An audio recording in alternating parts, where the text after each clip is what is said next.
Hello and welcome to another episode of dotdotdoc. I'm Ian, your host, and I'm joined again by Matt. Hello. Yo, yo, yo. Today we're going to be talking about episode 4 of Tiger King. What? It feels like we've been doing this for a long time now. Yeah. As much as I love it, but yeah, it's a lot of note taking. We did especially try from to your side. Yeah. God, I mean, like, it's taken me about an hour and a half to watch each episode now. It's just writing down so much, like taking screenshots of certain things so I can comment on them and whatnot.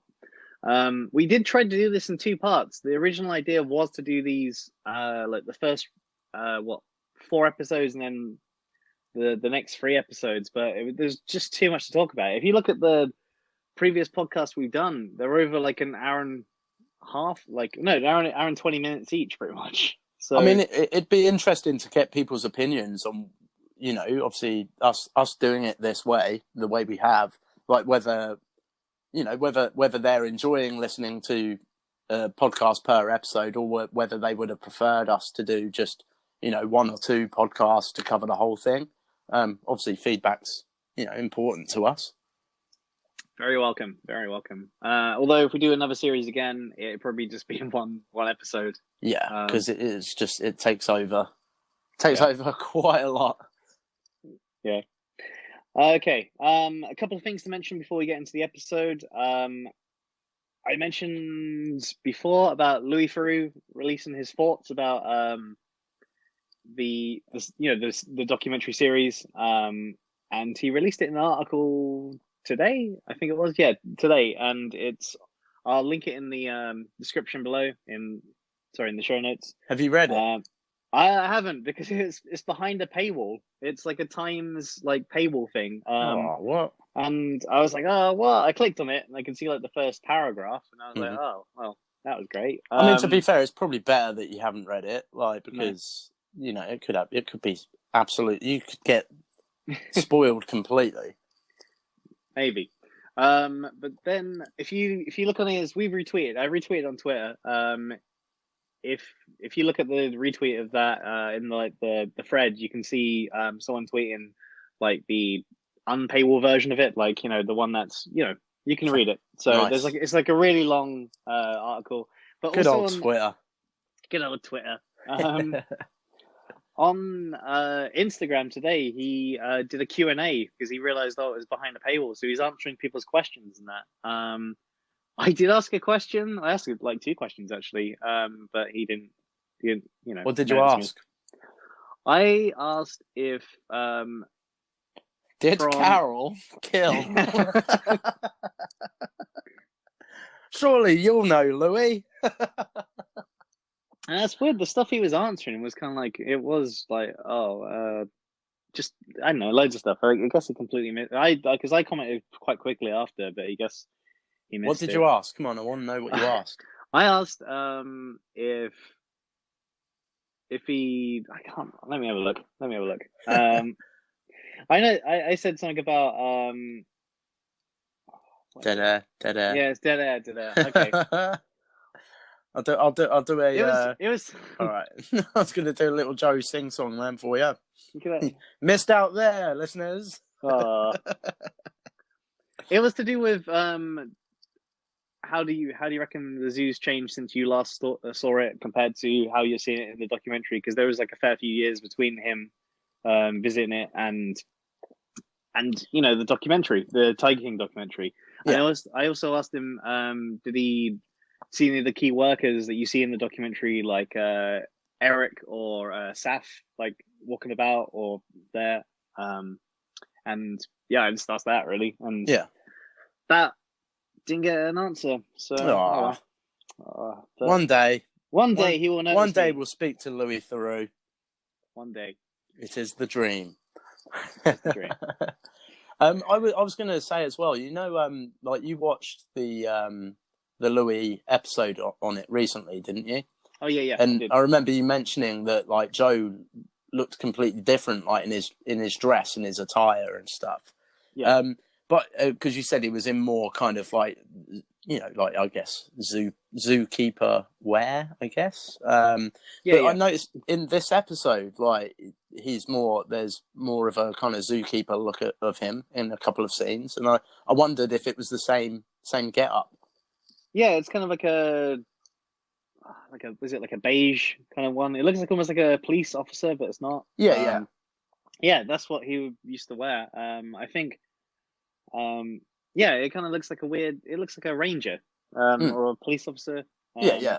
Yeah, that's what he was wearing. Like the American police colours, like.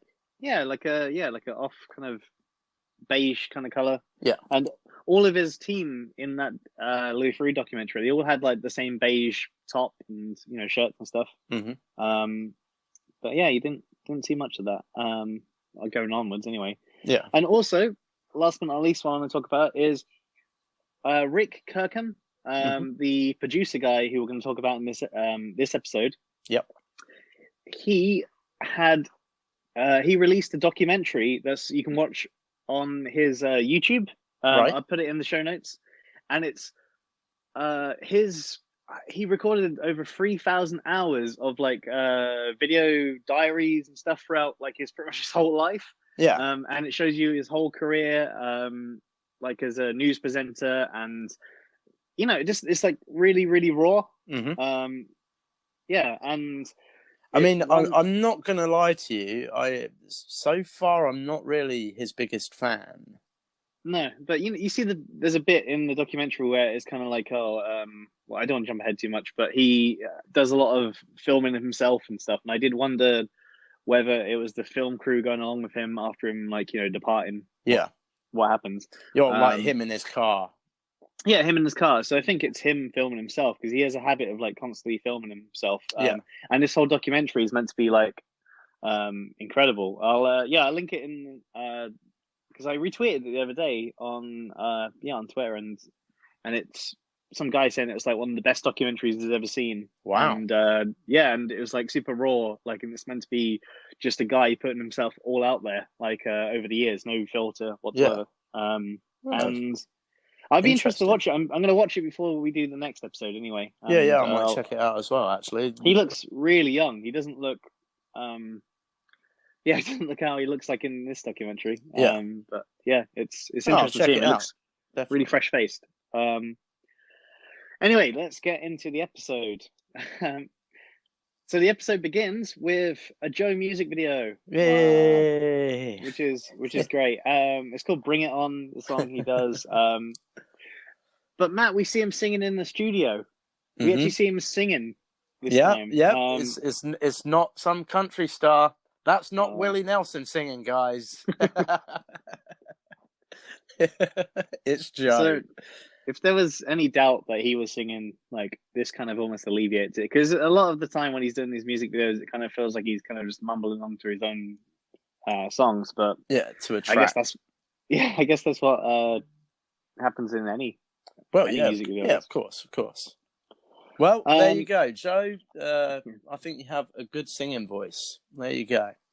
I think he's a good songwriter as well, because it's kind of more or less mostly spot on, isn't it? Like, like the song that he sings about, the song that he's singing in this is something about his brother, and he's gonna like, pursue his dream of having the zoo at the beginning of the thing, and Joe says that his music is an escape from reality, and you see him driving around listening to his own music in the car. Yeah, it's that creative side of him, isn't it? Like, I think it's very important to pursue a creative endeavor, like in life, because otherwise it's just, day in, day out doing work or whatever you're doing. It's good to have that outlet, a creative outlet, definitely. So yeah, totally understand that. Create, don't hate. Hey. I stole that from Instagram. Anyway, we hear some narration of Joe from him being in jail, and he says, "Karen and I made money off each other. We become popular off each other. I was her number one most wanted club abuser that she could make money off of, and and she was my number one, murdered her husband and fed him to the tigers and crazy bitch out there that I can make music videos and shit about. I just Joe is something else, isn't he? What a character! What a character! And he ends the narration with saying, "If you don't think she's making money off me being in the jail right now, you're crazy and shit." So, well, we'll have to see, won't we? We then see Howard Baskin, Carol's husband, or current husband anyway. Do you know, like, that guy has I don't know why, but there's a strange familiarity about that guy. I can't put my finger on what, and whether I know somebody that looks like him, or whether there's a celebrity or something that looks like him. But yeah, there's a strange sense of familiarity about the guy. I know what you mean, because when we watched in the last episode, I assumed that this guy that's been in like the documentary, like him being in the documentary, I thought he was Don at first. So I thought like, oh, that was interesting how they did that. And then I realized that he does look a bit like Don. A little bit. Don, but then again, Don looks a bit more kind of tethered, I'd say. Yeah. Like I'd say what's his name? Oh, bloody hell. Carol's now husband. Oh, Howard. Howard, sorry. Yeah. Howard's kind of more squeaky clean, I'd say. Yeah, Howard's the guy who does your taxes for sure. Yeah. It's like an accountant kind of look to him. But intelligent man.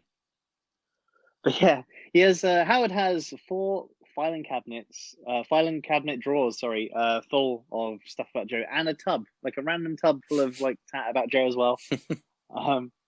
Yeah, we see that, and Joe is public enemy number 1. Yeah, to them, but then again, he's just as big for them as Joe is, big about Carol. In terms of like, exactly. It's Batman and Joker, isn't it? Yeah, like they complete each other. The show, the episode goes on to say that as social media got bigger, Joe really realized he needed to work the name, and Doc Antle, he's back. No elephant this time, though. No elephant. I was a little disappointed. I'm not gonna lie. I almost didn't recognize him without the elephant. Who's this guy? Who's this guy just walking? Yeah. It was the elephant's day off. Elephants need rest too, guys. Come on. Exactly. Doc Antle explains the power you get when you search Google and you're the first result. Yeah, and we find out that basically Joe has decided in his wisdom to take the name Big Cat Rescue, slap on entertainment to it. Like, so that's Carol's business name, Big Cat Rescue. Yep. And he's just taken that and he's put entertainment at the bottom, and he's renamed his traveling show. So the show that goes around the shopping centers and all that. Yeah, he's renamed it Big Cat Entertainment. Big Tat. Big Tat. Big Cat. Is it Big Cat Entertainment or Big Cat Rescue? No, it'd be Big Cat Entertainment. Oh no! It's Big Cat. Yeah, you're right. Big Cat Rescue Entertainment.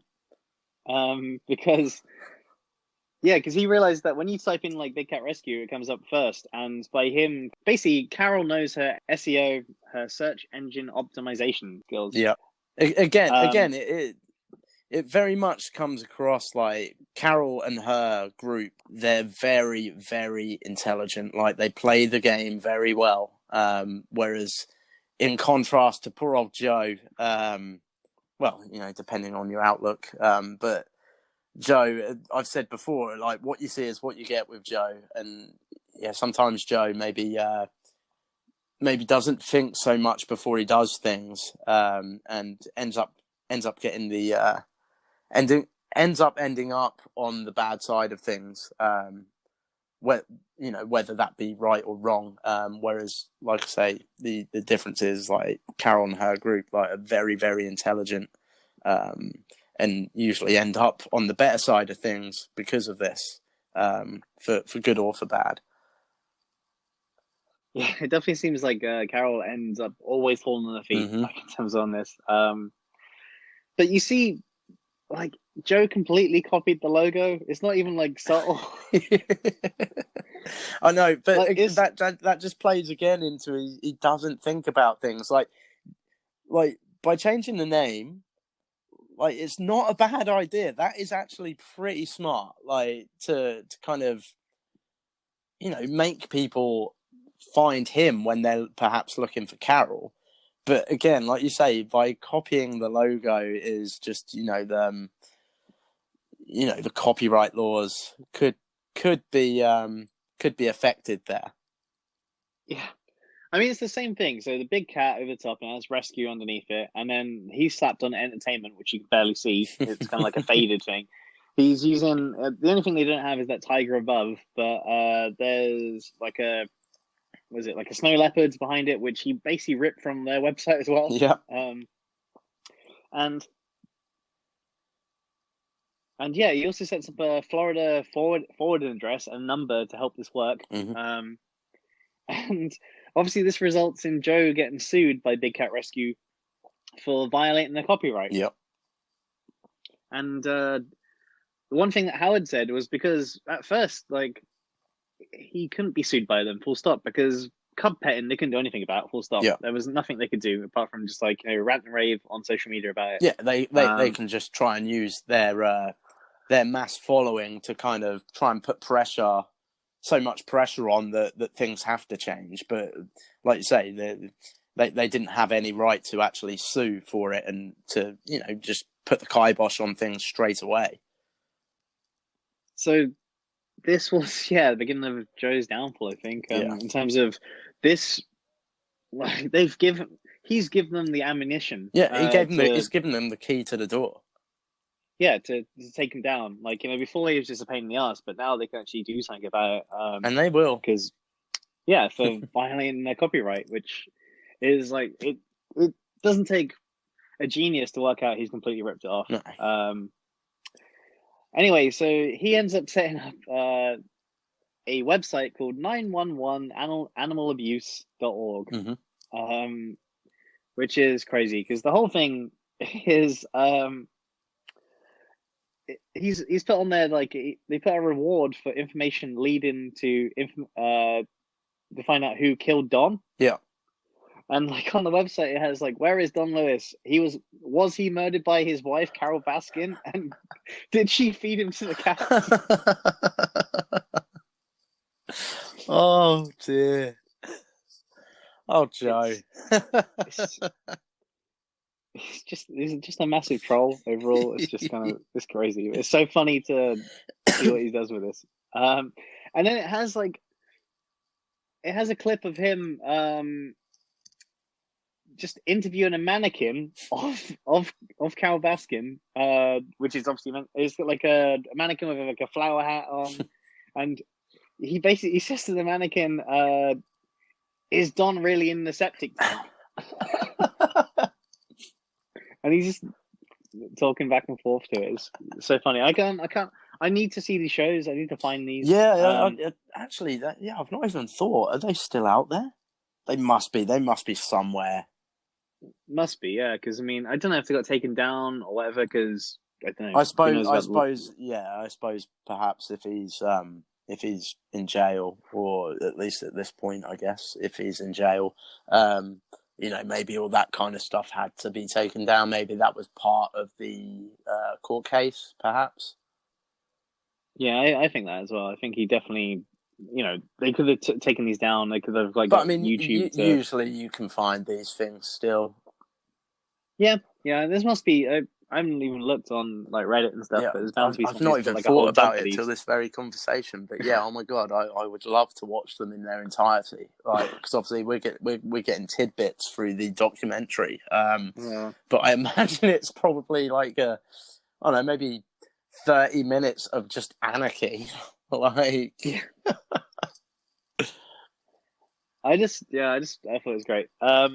Joe goes on to say, he's like basically kind of reading from like a bit of paper, and he's like ranting on saying like, why did it take was it $47,652 to put on the furball to only raise $45,000? But then it kind of cuts to Howard and Carol, and they're like, "Well, that wasn't true at all." Yeah. And I start to doubt that half the stuff that Joe's saying, is it real? Is it not? It's kind of, I think it's just kind of. Yeah, I think sometimes or at least appears that like Joe lives in his own kind of world, and in he has perhaps a different perception on things to what the rest of the world does, and he maybe creates a few of these stories in his head and then puts it out to the world. I think, yeah, because obviously him kind of saying the exact amount, it kind of makes it sound a bit more real, doesn't it? If he would, it's not rounded up or anything. Anyway, but it goes on. Yeah, I just feel like you need to kind of really question the stuff that Joe's saying. Yeah, maybe take a lot of what he says with maybe a grain of salt. Yeah, definitely. Then we see Rick Kirkham, like who we talked about at the beginning of the episode. He talks about making a reality TV show about Joe. Mm-hmm. And it's weird because like up to this point we thought, oh, he's kind of just doing it to, help him out or that kind of thing. Yeah. But you realize that he's kind of almost trying to take advantage of him. Big time. Like I got that hugely from this episode. Like even mentions, doesn't he? It's like we've got cameras filming the reality TV show, but then we've got cameras on the cameras filming everything else that's really going on, and it very much so feels like there's a bit of exploitation going on there. Which is kind of ironic when you think about all these like zoos and things with these big cats, and the deep down that's kind of what's going on. They're exploiting these big cats for monetary gain. But yeah, either way, it's very shady. Yeah, he doesn't come across well in this. No, he's always kind of, from the first couple of episodes, he does seem a bit. Yeah, there's that feeling. He does come across a bit shady. Definitely. But he says they basically agreed to help with his internet shows, which he said I couldn't give a crap about his internet show. Yeah. And just to get the rights overall to do this documentary, this behind the scenes, so he thinks it's going to make him like millions or $1 million. Yeah. And it's weird because it shows a clip where it shows them doing the internet show. Uh-huh. And it shows a lot of people acting all professional. And then when they're about to shoot, like this guy who's in front of the computer turns and says, "Let's get Joe on the set." And it's kind of looks like you can just tell that's like kind of just all for, pantomime of course, for the camera. There's no way it's like that. I bet it's literally matter of just like slapping a button. Yeah. Done.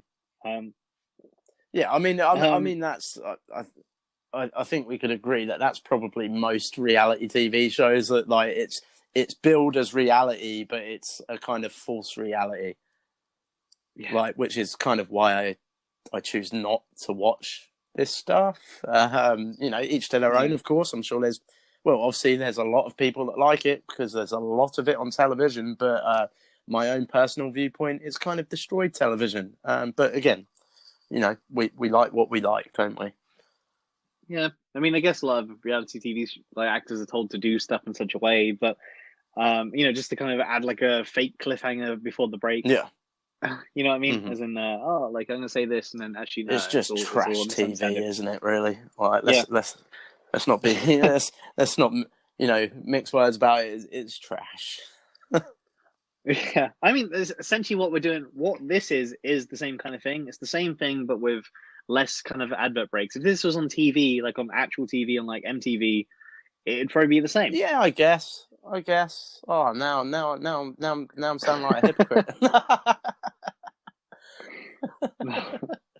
But hey, at least I haven't come to you. We've not come to each other before this and gone, okay, at this point I'm going to say this. At this point, you need to bring this up. It's natural. Like we haven't written a script. Like there is no script to this. It's all natural. So I'd say there is a difference. But I get where you're coming from at the same time. I'm just trying to save my skin here. Anyway, so they're shooting promos and they film Joe. Joe's kind of like got a gun. And he's like walking towards the camera and leave it rolling.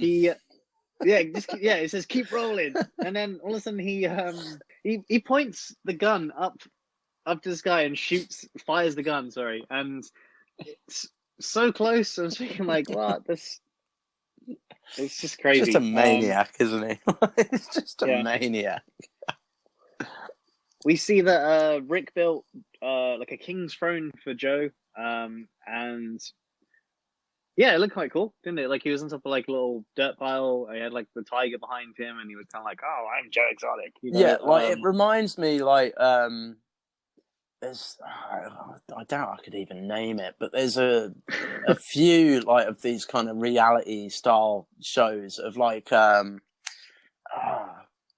was it the Crocodile Hunter kind of thing? Yeah, that kind of stuff, and like there's one about like motorbikes, and like I think it might be called Chopper or something like that. I'm probably completely wrong, but it very much so reminds me of that. Or say like Dog the Bounty Hunter. I guess that's a perfect one to kind of tie up, because I'd say there's a bit of a similarity there with Dog and Joe, maybe. I've seen the memes. Yeah, I've seen the memes of that already. Like, so Rick was basically saying that Joe wanted to be famous more than anything else in life. Mm-hmm. And it shows bits of him firing people on camera. Yeah. Just because they know the filming, so it's kind of just add more to kind of. Yeah, I mean, Rick. I think it's Rick. Rick says that Joe's ego became bigger and bigger, and he had a bigger ego. Like he didn't have the feet to fill the boots of this ego, so to speak.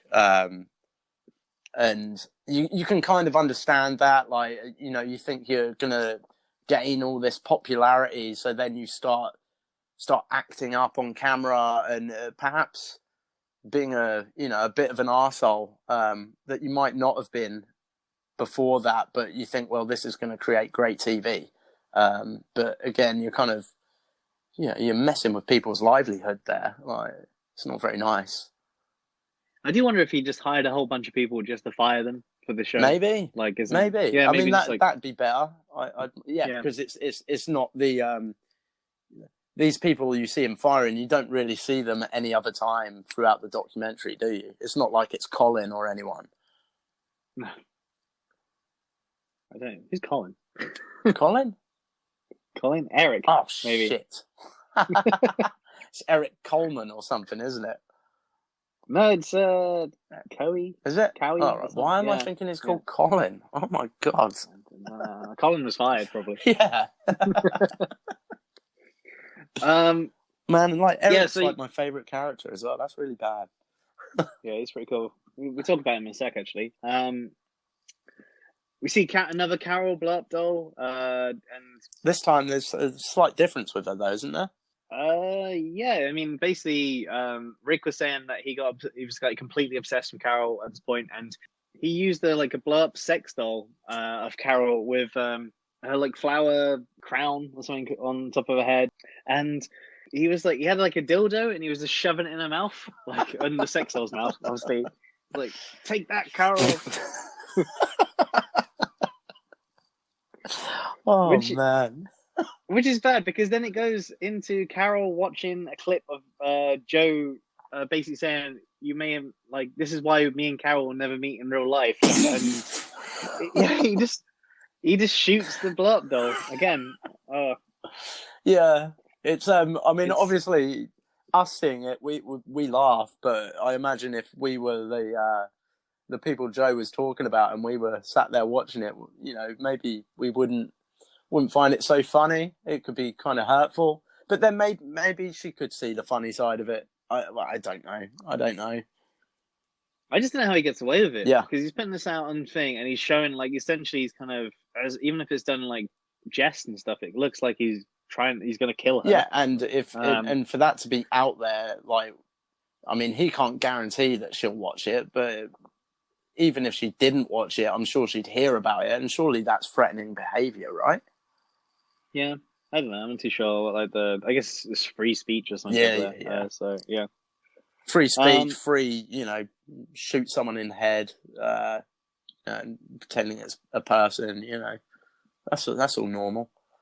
We go on to Eric, and Eric says that Joe cared more about taunting Carol than looking after the cats, and he basically said that he was glad he was there, because like basically nobody was there to look after it or care about them. Yeah. Which is kind of and it like made me, kind of what I love about him. Like he is, I'd say, kind of on par with Saf. yeah. Just a likable character and feels like they're there to actually do some good and actually look after the animals as opposed to kind of maybe using them. I do wonder, because the way he worded it, if he's left the zoo now. Yeah. Like, because it did seem like the way he worded it sounded like he's like left now. I don't know. I guess we'll find out as we go on. But I do wonder about, like, these kind of core people. I mean, Like what if happens they to still them. work at the zoo. Yeah. Well, If they still it's kind of still work at the worrying zoo. as well, because like a lot of Joe's like crew, these jobs saved them from a life that that they were desperate to get out of. So if they do lose this, it's kind of worrying. I mean, I'd like to think that maybe they are able to move on to a different zoo, or take their expertise elsewhere. Again, I guess we'll see this, but it is kind of worrying for them. Like this was their saving grace. Yeah, I mean, I guess they could always move on to another zoo if they've had experience here. But then you've got to wonder as well if maybe they're tarred by what happened with Joe and being a part of it. Yeah, I don't know. I guess we'll have to find out as we go on, I guess. We next move on to the rabbit picture. And the rabbit picture is basically a picture of 3 women smiling and holding dead rabbits covered in blood in their hands. 3 women from Carol's group. Yeah. So it's 3 women from Big Cat Rescue. Like I guess there might have been helpers, or might have been people who just obviously this is a perfect volunteers. Opportunity for Joe to, like, this is ammunition for Joe right here. So Carol was asked about it, and she said it was back before we could afford to give the whole parade to the cats as frequently as we do now.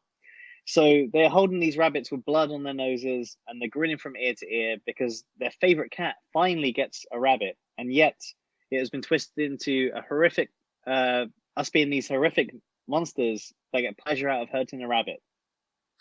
Yeah, I can understand that, but also, like, I don't know if I would personally take a photo of myself with a dead rabbit with blood all over it and be smiling for the picture. It's not something I would personally choose to do. So I can also understand the backlash that could come from that. It's really bad. Like, I mean, it's the same as you pose with any dead animal. Exactly. Really. Just because it's a rabbit, and it's little and it's fluffy, like, I hate these pictures that come up of hunters that have got their trophy kill of this lion or I don't know, a giraffe. Maybe do people shoot giraffes? I don't know. But I frown upon that. Like, I think it's disgusting.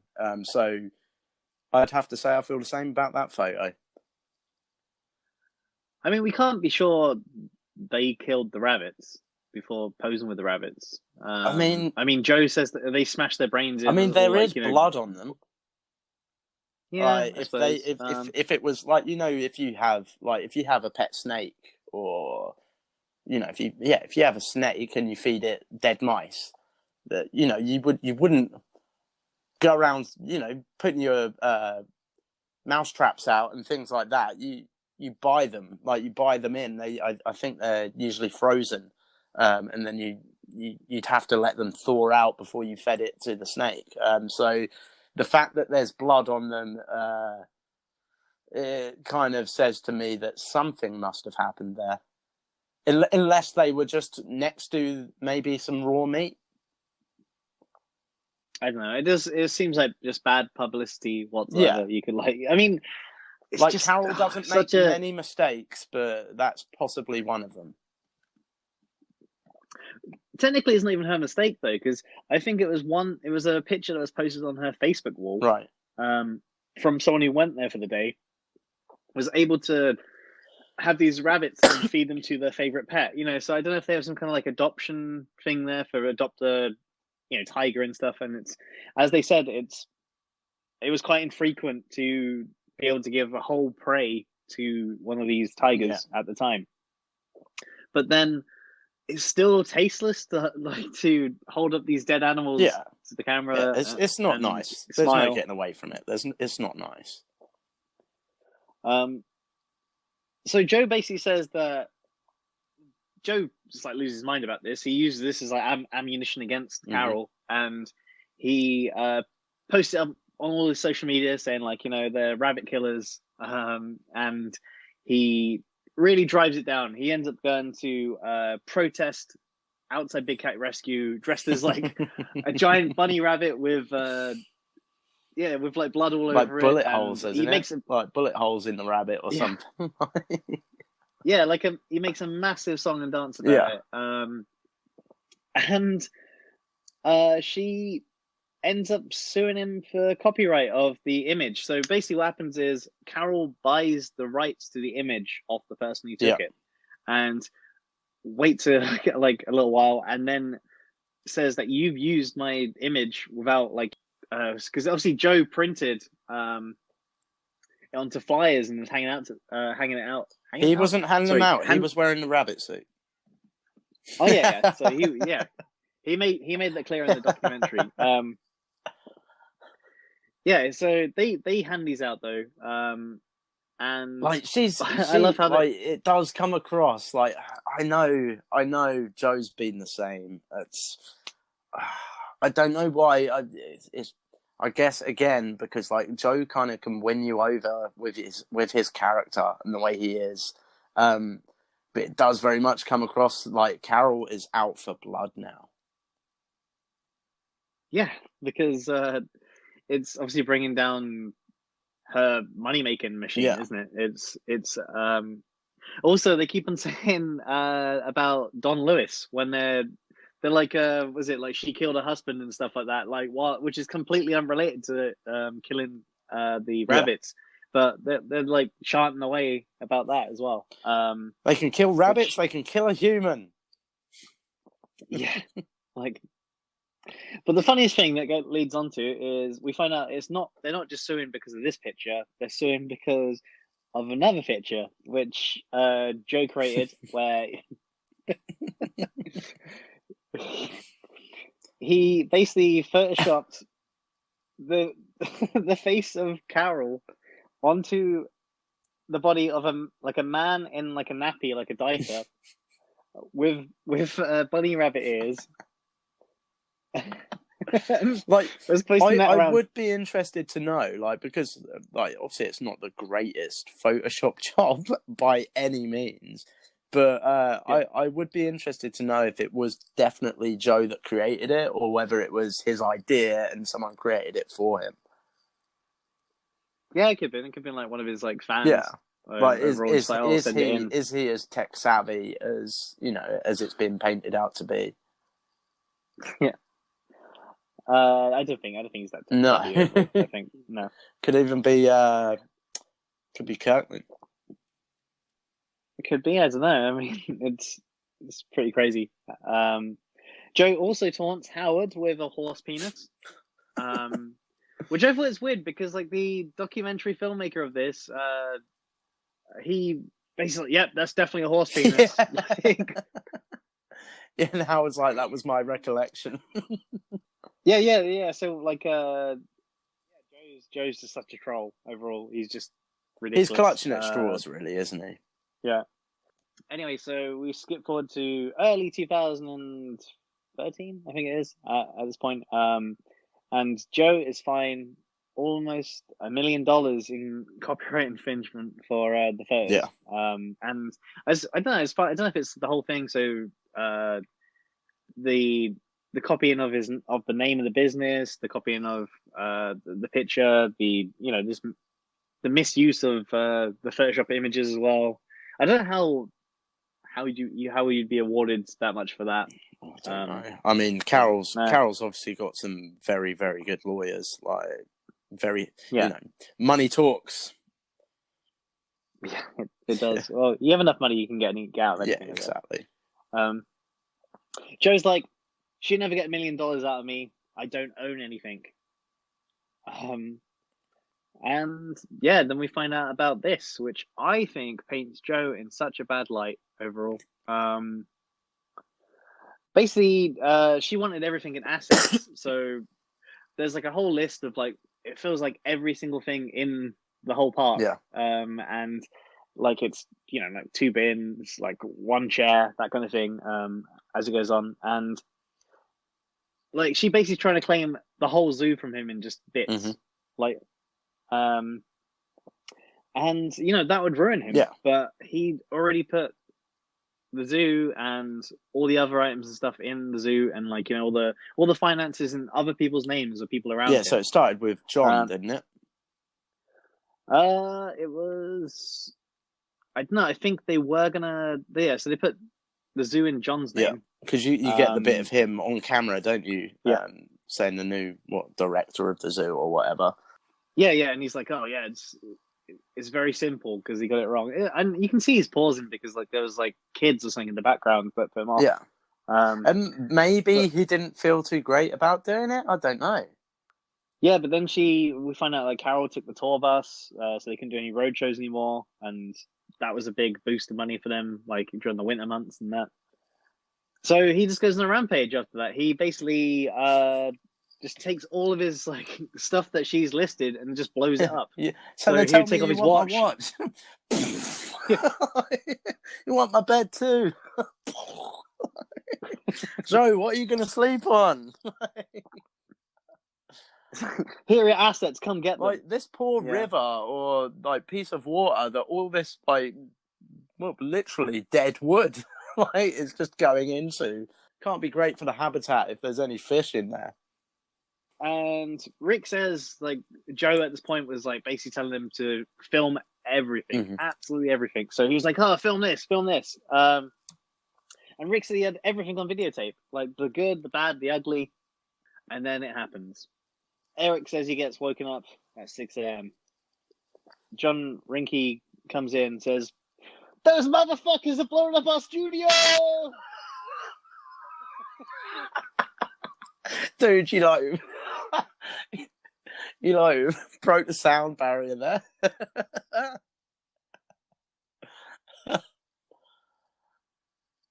But are you still there?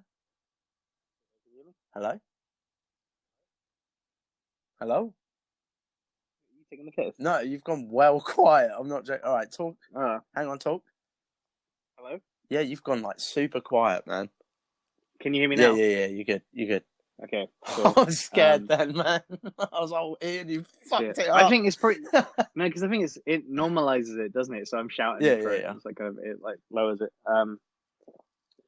Okay, let's go straight into it. So like it's not just a studio though, is it? It's housing for their crocodiles as well. So it's not alligators. just a studio filled with film. It's live animals that sadly have lost their lives due to this. Yeah, and the blast was so big that it blew the doors open. I don't know. It was an explosion that happened as well. Apparently, I thought it might just be like they filled it with petrol and set it alight and whatnot. But it burned so hot that there was like nothing left at all. And unfortunately, the alligators got they perished as well. Which is horrible. And absolutely horrible. Just to thinking about that, it's just terrible. Yeah. Like you just don't want to think about that, do you? I don't know if they were in the water, so if they're like boiled alive or something, or it just sounds horrible, horrific. Yeah. Joe says he was in Chicago for a funeral. Yep. And it was just the crew on site at this point. And all of Rick's footage was in that studio. And nothing left. And he hadn't backed up any of that footage either. So that was the only footage. Yeah, which is so weird because I thought, like, what have we been looking at? Like, I mean, I know we were looking at the Netflix documentary footage, Yeah. but there was a lot of old stuff as well. And, like, Not even, only that, I mean, like Kirkman throughout this whole thing kind of it comes across that he thinks of himself as a rather good producer. But I would say a good producer or a really good producer would have backup. yeah. Like, But he's, like, this guy's kind of old school, though. So imagine, like, he would have had it all on tapes anyway. He probably wouldn't have backed it up to the computer just yeah, yet. But, I mean, we can see from his own documentary that he definitely keeps tapes forever. I mean, I haven't watched it personally, but I've seen bits of yeah. it. And yeah, it does seem like he's just kept footage throughout his life. So this is a big deal for him. This is probably hit him like a super hard place. Yeah. Yeah, hits it where it hurts. That's a lot of money What is to lose all that. That could be like, obviously that's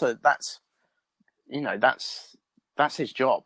That's a lot of time spent to film and record all this, and all that time that he's lived on that zoo to make this, and it's just gone up in flames, quite literally. It's like a lost opportunity Yeah. overall, isn't it? It's just, yeah, he's probably thinking, what could have happened with that if that show become a hit? He could, like, have like $1 million in revenue from it. Yeah.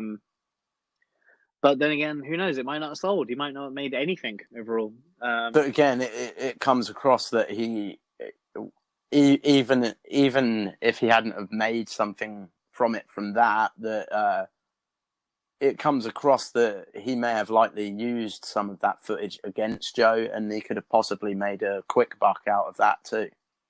So each avenue of making money has been taken away from him, hasn't it? Yeah. But the thing is, there was a few bits in the show that I thought was definitely his footage, right? Because the drone footage of him on, like, when he's flying across the throne with Joe on it, that was from.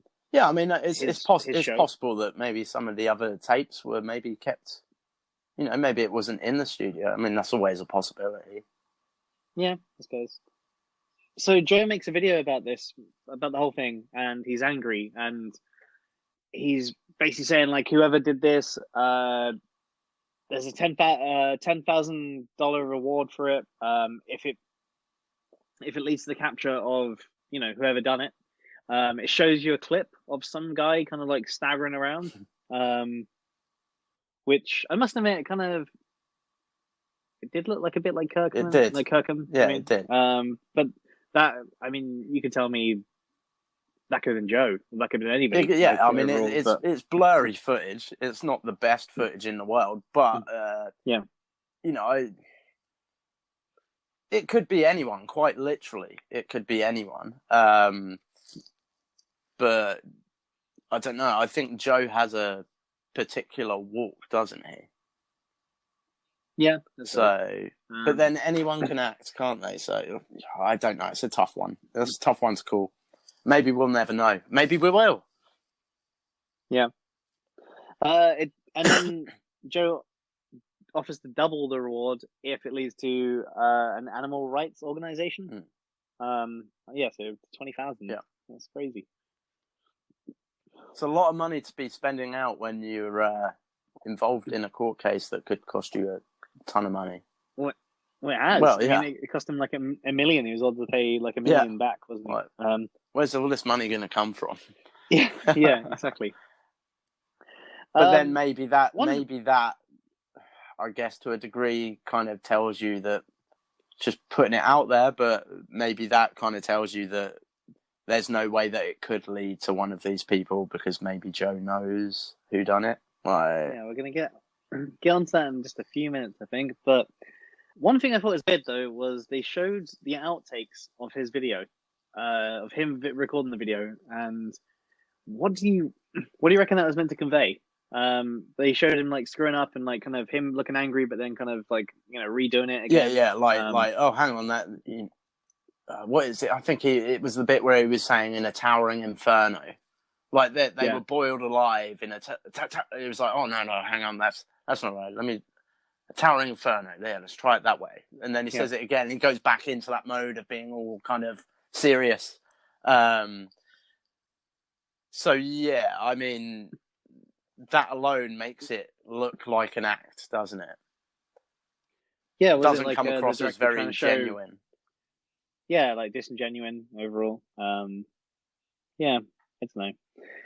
Joe reckons Carol did it, obviously. Of course. But then he says that he has emails between her and Rick offering Rick $20,000 if he did it and got all the footage. Mm-hmm. Because, like Carol would benefit immensely because Rick's recorded endless footage, and he's like obviously all the good stuff, the bad stuff, all the questionable stuff that they've done. He says that John Rinke was like performing vet surgery without a vet present, which was a big no-no, I guess. I mean, you're going to need a professional, really, or at least you should do in standards and practices with that kind of thing. Yeah, but Rick denies it. Rick says that was his retirement overall. That was like his like cash cow to keep him going.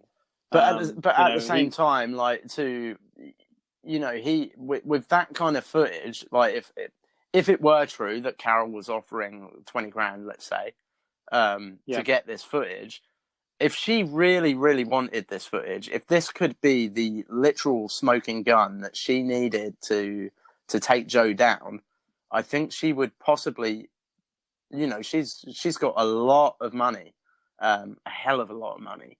So you would think that Kirkman could negotiate that. Really, it wouldn't just be a set price of 20 grand if you give it to us. If she really, really wanted it, and he knew that, and Kirkman seems like a pretty savvy guy, he could surely draw a negotiation out of that for more money. Yeah, I think he could have probably asked for anything he wanted. Like if Carol thought that this was, as you said, the smoking gun. John says that some people shared a theory with him, saying that it could have been Joe, as Joe was out of town at the time and nobody would ever suspect him. Perfect alibi. Yeah, but then we find out a bit more about this, and we find out that Joe fell out with Rick a week before the fire, and that Joe says, "Rick, you don't own me. Own me, sorry." Rick says he does, and he basically owns the show and the internet show. Yeah. But then we see some footage of Joe going to meet his lawyer. He tells the whoever's with him, he says to keep the camera rolling. Make sure you keep the camera rolling in there. So it's kind of like hidden, isn't it? Like a hidden camera. Yeah, I was wondering who was shooting this at this point. It'd be interesting. Because it wasn't it. Yeah. So, but then the lawyer says, basically, he says like, "Oh, where's all the footage?" And the footage is in the studio, and he says, "What, all of it?" And there's no backups. And Joe's like, "Yeah," and he says to Joe, "Do you see what I'm saying, Joe?" And then Joe says, "I hear you." Which doesn't look very good on Joe, does it? No, it doesn't. It's like it basically kind of says there and then Joe did it, full stop. But I don't know why Joe would have. Yeah, it seems very odd. The alligators. Well, and as well, it seems very odd for Joe to do that and to film it. Like, a bit silly. Why even show that? Why would you even show that in this documentary if it was like it's essentially like an insurance fraud thing? Yeah. So I don't know. Do you reckon Joe burnt it to the ground? Do you reckon it was someone else? I don't want to think it was Joe, but it's hard not to.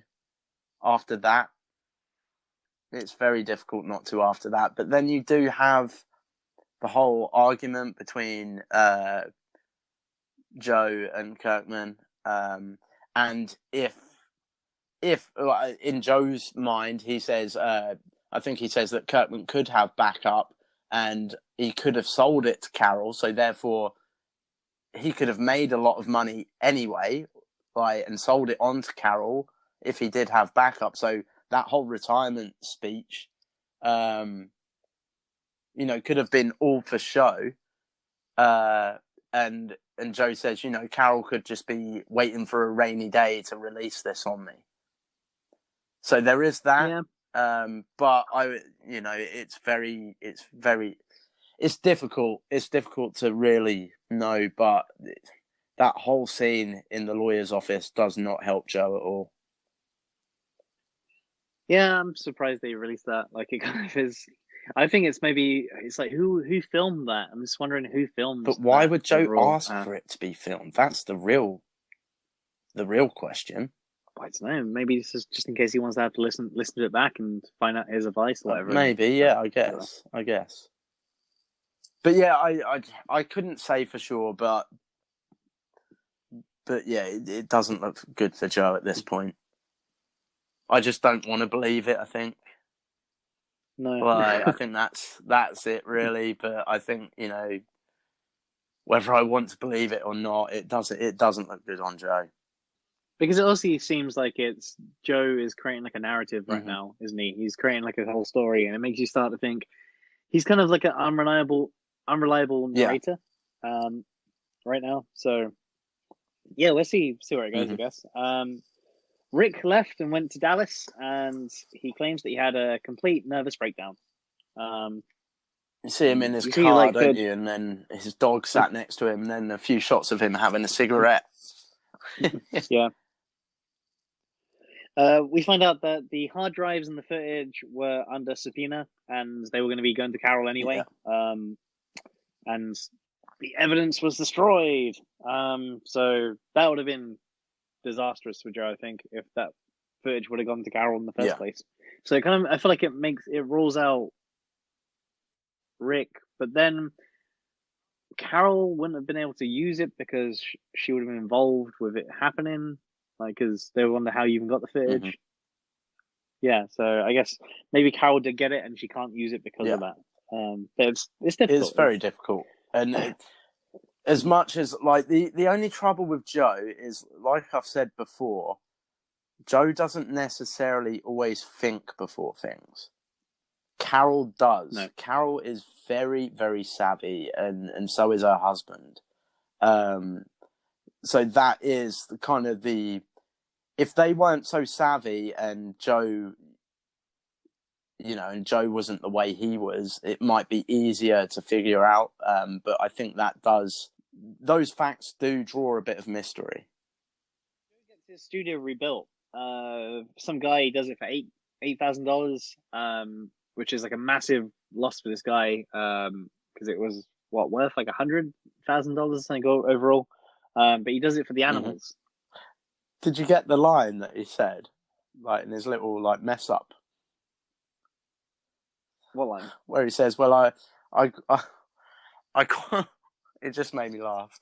But he said, "Well, I got to pet a lot of cats that you don't usually get to put your hands on." It just made me laugh. I'm sorry. I have I have a childish mind. Yeah, so we find out that Joe's maxed out his credit cards. He puts the zoo in John's name. And then Carol just basically kind of starts trying to sue everybody.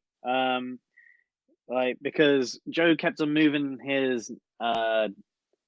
moving the zoo and the assets around in different people's names. She is literally out for blood now. Like, I guess you could look at it as like she's at the end of her tether with things now. Like, she's like, okay, enough's enough. We're going to use whatever money it takes to take this man down, take this man and his reserve down. We'll do whatever it takes now. Whether that means, well, they're not just hurting Joe now, are they? No. We find out that Joe put a lot of the assets from the zoo in his mum's name, and she was starting to get like a lawsuit against her because of the illegal transfer of funds and assets to her. And the lawsuit pretty much bankrupted his mum. Yeah, And like, it's quite sad. Like especially when it you is. see his mum, like she's this like frail old thing. Um, And and the yeah, dad, I like they're think, holding or hands, aren't they? Sat in like armchairs, and you can see they're shaking. And yeah, it's just yeah. I just felt really sorry for him. yeah, it's like a emotional video, Yeah. isn't it? It's yeah, and they're doing like a GoFundMe video to basically cover the Hmm. costs, like the cost for the lawsuit and stuff. And And we find out. sorry, I guess you could, you know, Joe's kind of brought this on them by putting their names on the deeds or whatever. Um, but at the same time, in Joe's mind, they're now attacking his parents. And I don't know about you, but I would think most people, if someone is attacking your parents, then, you know, that's, you know, you don't cross that line with people. It's just a I feel like Joe looks like the arsehole here, though. You know go on. why? Because we find out from Joe's niece that Joe basically shoved the papers in front of his mum and said, Yeah, "Sign it." yeah. She was like, "Oh, I didn't think She anything." didn't get to read them, did she? Like, No, so put your name he's to basically this. just he's yeah, just made his mum lose all this money and like probably put her house at risk and all her possessions because he just on the sly moved all his assets to Yeah, her. So she's doing videos where she's like crying her eyes out and stuff on there, trying to like say that like Carol's the enemy here, but Joe basically screwed his family over, his mum, by doing this. He took advantage like of her, like she didn't understand what was going on, yeah. like sign like No, you're right. You're she right. thinks, oh, Joe's a good kid, and he's basically just taking advantage Mm. of her, like in her state, which is horrific. You see her, and it's like she's got all this like lawsuits against her, and he's making it seem like Carol's coming after his mum, but Again, Carol's just again, going. it works in it. It's another thing that will play on the heartstrings, won't it, of the public? And I guess in Joe's mind, he thinks, oh, if I can show these videos of my parents, these frail old people, wouldn't say boo to a goose, and they're now being attacked by Carol fucking Baskin. Yeah, I get where you're coming from there, man. Yeah, it's not good. Doesn't look good on Joe at all. No, he's.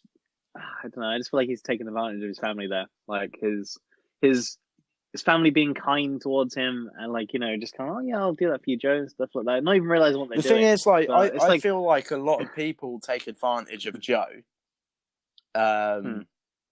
and maybe use him, the likes of Kirkman, and just smart.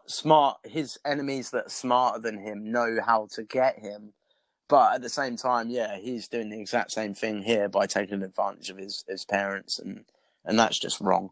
But yeah, it's a bit heartbreaking overall, I'd I say think. this is definitely an episode that kind of, like, all throughout, like, I don't know about you, but you're kind of I don't know, you're kind of rooting for maybe Joe and his group. Like, more so, I guess, his group, because they all seem like really nice people and genuine people. But yeah, I'd say this is the episode where it kind of flips the switch, and you're like, oh wow, like maybe it's not so great after all. Yeah, because we go on to we see the zoo, and we find out that they're really struggling to feed the Yeah, tigers right now. They're really struggling to get food for them. The Walmart meat truck yeah. There's sucks, not a lot of meat coming and through, is there? So they're using, like, yeah, was it like, whereas they'd normally have loads of buckets of this meat for each animal, they're having to divide it between loads of them. So they're not getting proper nutrition at all.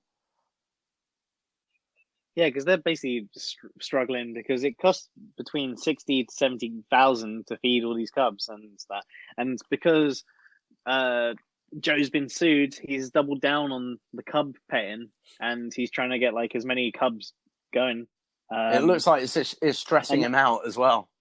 Like obviously because the yeah, cubs but have to be there's so indoors. many Yeah. tigers now. There's like so many tigers now. Like you see the Mhm. cage, and it's just like there's loads. And Eric seems to be the only person working. I mean, you see Sap Yeah. as well. And then Joe tries to make a deal with Howard, but basically Carol chimes Well, it's in, like a says that mediation deal, isn't it? Like where they yeah, can like kind of talk things through and set up like a payment plan, so to speak, which seems to be going well until Carol gets involved, and then obviously Joe, with his kind of hate for Miss Baskin, kind of puts the stop on things, doesn't it? yeah, because she said that they wanted his mum's house as collateral, like just in case. And then we meet Jeff Lowe. Another horrible beard. Oh my god! Yet another offensive beard. I love beards, but this beard don't look great. It kind of looks like he's watched that Malibu's Most Wanted and thought, I'm going to copy that style. I don't even know what that is, but what is Malibu's Most Wanted? Was it the Jamie Kennedy like film where about him being like some kind of fake rapper or something? I don't know. It's a pretty obscure reference as it is, but he looks kind of like some kind of wacky rapper who's that beard though. You know, oh. There's him and like with that and Bag of Iron's soul patch. But yeah, this beard is offensive. Like it's horrible. Shave it. Yeah, so Jeff Lowe comes in, who is it comes across as like a super rich businessman. They call him the Godfather. So we've had Scarface and now the Godfather. The Godfather, we got it going on. He's coming to save the zoo, basically. He's the new investor. His granddad owned a circus once upon a time. He's loved cats. Yeah, he grew up with it. He grew up with like big cats, didn't he? Like through this circus trade, I guess. You see him with they say basically he's like rich man. He has like a Ferrari. He's rumored to have a big jet. Mansion. Yeah, big mansion. We basically find out that he's been taking cubs into casinos for girls to pet in Las Vegas. And they put like the cubs in a travel bag and just wheel them through the casino. Like we find out Joe was basically supplying them little cubs. And he's like using it to basically just swing with his wife. With like a whole bunch of women. I think his phrase is "a little pussy gets you a lot of pussy." Right? Yeah. It's he just I don't know how old do you reckon he is? Ooh. Yeah. I don't know. I'd say maybe late 30s, early 40s. What are you thinking? I'm thinking way older than that. He looks like really old, but he's dressing like he's 20 years old still. How old? Go on. What are you thinking? I can't think. I think he's 50 plus. Like, yeah, probably even 60s or something. That's what I'm thinking anyway. And I feel like he's robbed or like murdered some 20-year-old and stole his clothes. I mean, even if he's late 30s, early 40s, still he shouldn't be wearing 20-year-old's clothes. No, he looks. We'll have to look. We'll have to look into that. We'll have to look into that. It looks like I'm interested to find out how old he is now. But maybe I'd say maybe mid-40s then. I don't know if I'd go above 50. We'll look up at IMDb and we'll correct this next episode. What do you think of him from the get-go? Apart from just I mean, he doesn't come across as a great guy, really, does he? I don't know. I mean, I can't wait to hear his new rap album and stuff to see. That do-rag on his head. But even worse, he's wearing the do-rag with a cap over the top of it. He is the coolest guy ever. Yeah. It's just horrible. He's wearing that all the way through, like all the way through the whole thing. Different shots. He's wearing like the same, more or less the same clothes. He don't get changed. He's a rich man. He's a rich man. No, I mean, the same style, not the same exact same clothes, but he's got a look, and he's rocking that look. He is rocking that look. But yeah, I don't get, especially with the bringing the cats into the casino. Like, he doesn't come off a great guy. Why not? Because I guess it makes him. Oh, he's the Tiger Cub guy, isn't he? You know, like, you know, he's basically expanding his like social circles by going, you know, he's kind of cool and stuff, and it's a lot of effort to go through just to get people up in your hotel room. You know, well, if you can't get them there with that awesome look alone, you know, you're gonna need some Tiger Cubs. You know. What do you reckon he's saying to people? Do you reckon he's like literally tapping people on the shoulder in the casino, going, "Hey, trying to come to my room? Tiger Cubs. Get some Tiger Cubs." Well, I wouldn't be surprised if like influencers are probably like paying to like have a little Tiger Cub and stuff in there, like Instagram photos or that doubt. Kind of And also, it's probably his way of getting sex, isn't it? I mean, let's not be blasé about it. Yeah. Like, it's obviously his way of getting sex. Like, let's move on to the reason why Jeff is in this documentary. So Jeff is here because he has the money. He has the money to fight Carol. Says Joe. Jeff, basically, Joe's having like a conference with Howard and Carol and like the lawyers and stuff, and they're talking about like a payment plan. Joe's been told that, hey, you can maybe pay like $5,000 a month, and they're like, nope, that's too low. But then Jeff just chimes in on this. He's been like hanging out in the background, and he just says, basically, he says, fuck Howard and fuck his cunt wife. And basically, that's it. To Joe, he's a hero, right? Especially with that line alone, Joe is like, okay, this is the guy.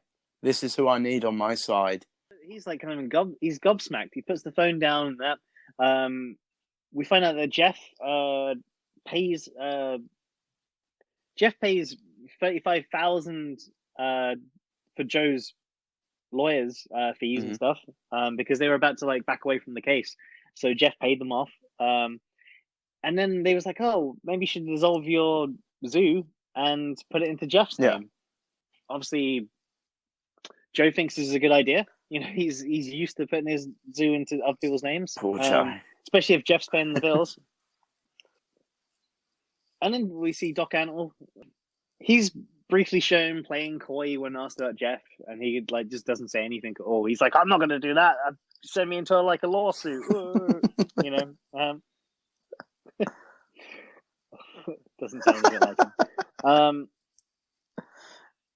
Anyway, so the episode ends with Joe narrating it from prison, basically saying, when I met Jeff Lowe, I thought I could trust him. And oh my God, shit hit the fan. Didn't see that coming. No, he didn't realize that he was behind on Ferrari payments, and the mansion was just a rental. As soon as he got the zoo in his name, the evil side of Jeff and Lauren, his wife, came out. Like Jeff, and then, like, Jeff kind of reminds me. This is going to be probably a bit of an obscure reference, but for love or hate it, if you've ever seen the show Lost, there's a character in it called Sawyer, and his past revolves around conning people, and he does a thing what's called the long con, where you basically you bring people in and you get them to trust you to a point where you can basically steal from under their nose and steal all their assets and all their money. And that is exactly what Jeff reminds me of. He reminds me of a guy that is doing what's called the long con to get what he wants. Yeah, but why would you go for? I don't know. Like, why would you choose Joe? Why don't you choose Because Carol instead? Or I mean, I guess Carol's too smart. Joe's not the sharpest tool in the box, is he? So it's an easy victory for Jeff. Whereas Carol and her husband, I very much doubt they would fall for this. Going down a conspiracy route, you could even wonder if Carol and her partner know this Jeff guy, and perhaps they sent him in there, a bit of recon. No, I don't know. I have to find out next episode, I guess. Which that means it's over. We're done with another episode. We're nearly there. We're over the hill, guys. 3 more to go. Over the hill. 3 more to go. All right. So thanks for listening. If you haven't checked us out on social media yet, we've got the links down in the show notes. Send us an email. I just want to see if it works. Yeah, even if you want to say, an email, that'd be good. Say whatever you want to say, but just hi. Even say hi. Yeah. Send us just testing 1 2 3. It's dotdotdoc podcast@gmail.com. Be great to hear from you. We Yeah, really that's do want to hear from simple. you. It gives us something else to talk about. If you have any questions, bring them in. We'd be happy to answer. Please do email. It'd be good. Anyway, that's it. Thanks for listening. Be safe out there, guys. Bye. Episode 5 next. Yeah.